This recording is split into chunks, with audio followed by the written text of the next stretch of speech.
Hey guys, Stephanie here with MarineMax Orlando, and today I'm going to show you this 2021 Sea Ray 19 SPX.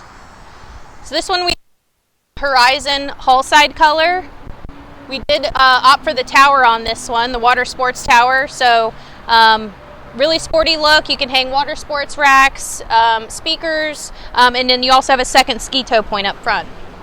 So you got stainless steel telescopic ladder here on the transom. Got 12-volt plug-in for towables. We have a ski pylon, and then this one's powered with the Mercury 150 outboard.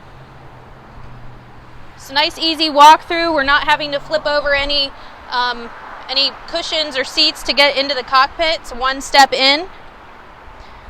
Huge benefit to the outboard engine is all the storage you get. So you've got one storage hatch here, which you could throw your cover, your Coast Guard gear down below.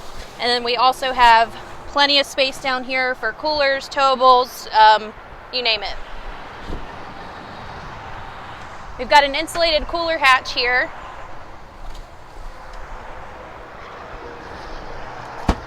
Got another storage compartment. And then we opted for the snap-in sea deck on this boat.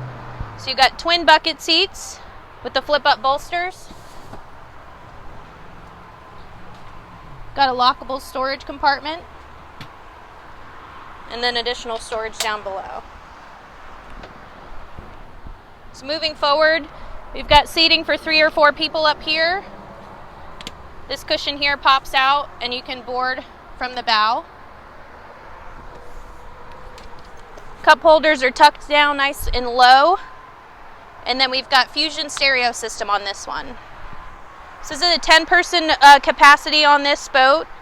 And then moving here to the helm, we've got another bucket seat with the flip-up bolster, 12-volt plug-in, and then USB ports.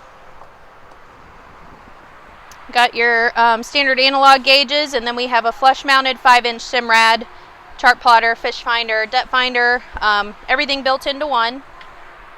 We've got our Fusion stereo panel, that's Bluetooth. And then we also have tilt steering. So 5-year warranty on the Sea Rays, that's your bow to stern. We've got a lifetime structural warranty on the hull, and then 3 years on the engine. Again, this is Stephanie with MarineMax Orlando. This is a 2021 Sea Ray 19 SPX outboard.